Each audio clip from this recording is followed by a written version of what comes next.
மதன் கவிதைக்கு வரவேற்கிறோம். இன்றைய கதை. ஒரு காலத்தில் பண்டைய இந்தியாவில் ஒரு சிறிய கிராமத்தில் தேவ் என்ற இளைஞன் வாழ்ந்து வந்தான். ஏழ்மையான குடும்பத்தில் பிறந்த அவர் அன்றாட வாழ்க்கை போராட்டத்தை எதிர்கொண்டார். வயல்வெளிகளில் உழைத்தார். அவரது கடின உழைப்பு இருந்தபோதிலும் வெற்றி மழுப்பலாகத் தோன்றியது. ஒருநாள் தேவ் கிராமத்தின் வழியாக நடந்து செல்லும்போது கௌதம் புத்தர் என்ற புத்திசாலித்தனமான மற்றும் அறிவொளி பெற்ற ஆசிரியரைச் சுற்றிக் கூடியிருந்த ஒரு குழுவின் மீது அவர் தடுமாறினார். அன்பு, இரக்கம் மற்றும் மகிழ்ச்சி ஆகியவற்றால் அலங்கரிக்கப்பட்ட வாழ்க்கையைப் பற்றி புத்தர் பேசும்போது காற்று அமைதியால் நிரம்பியது. துன்பம் மற்றும் வலியின் கட்டுகளிலிருந்து விடுபட்ட வாழ்க்கை. இந்த வார்த்தைகளால் கவரப்பட்ட தேவ் குழுவில் சேர்ந்து உன்னிப்பாக கேட்டான். போதனைகள் அவருடன் எதிரொலித்தன, வாழ்க்கையைப் பற்றிய புதிய கண்ணோட்டத்தை வழங்குகின்றன. கௌதம புத்தரை அணுகிய அவர் சொற்பொழிவுக்குப் பிறகு புத்தர் கூறிய மகிழ்ச்சியையும் அமைதியையும் அடைய வேண்டும் என்ற தனது விருப்பத்தை வெளிப்படுத்தினார். புத்தர் அன்புடன் புன்னகைத்து ஆழ்ந்த ஞானத்தை தேவுடன் பகிர்ந்து கொண்டார். மகிழ்ச்சிக்கான திறவுகோல் தனக்குள்ளேயே உள்ளது என்று கூறினார். இது வெளிப்புறமாக காணக்கூடிய ஒன்றல்ல, ஆனால் ஒவ்வொரு நபரின் உள்ளார்ந்த பகுதியாகும். அதைத் திறக்க ஒருவர் உள்ளே பார்த்து ஏற்கனவே இருக்கும் அமைதியைக் கண்டறிய வேண்டும். அறிவு மற்றும் உள் அமைதிக்காக பசி கொண்ட தேவ் கௌதமபுத்தரின் நிறுவனத்தில் வாரக்கணக்கில் கழித்தார்.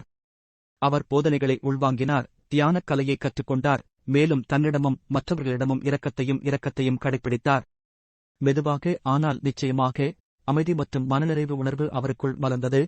அவர் இதுவரை அறிந்திராத ஒரு உணர்வு. காலப்போக்கில் தேவின் வாழ்க்கை ஒரு ஆழமான மாற்றத்திற்கு உட்பட்டது.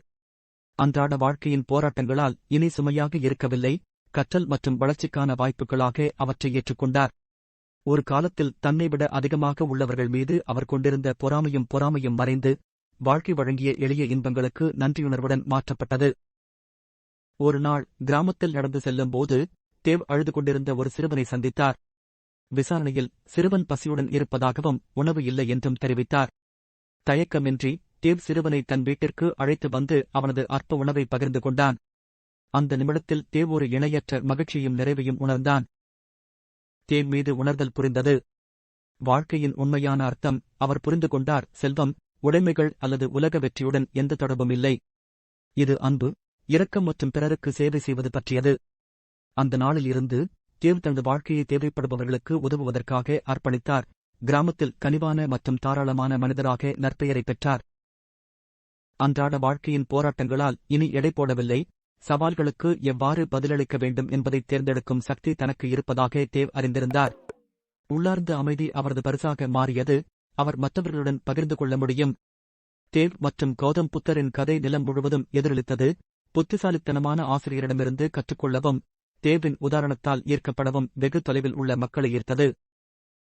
கற்றறிந்த ஆழமான பாடம் என்னவென்றால், மகிழ்ச்சி என்பது வெளிப்புற நாட்டம் அல்ல, அது ஏற்கனவே உள்ளுக்குள் இருக்கும் ஒன்று. இரக்கம் மற்றும் பிறருக்கு சேவை செய்வது தனிநபர்கள் நிலையான அமைதியையும் மனநிறைவையும் பெற அனுமதிக்கிறது. தேவின் வாழ்க்கை இந்த உண்மைக்கு சான்றாக அமைந்தது.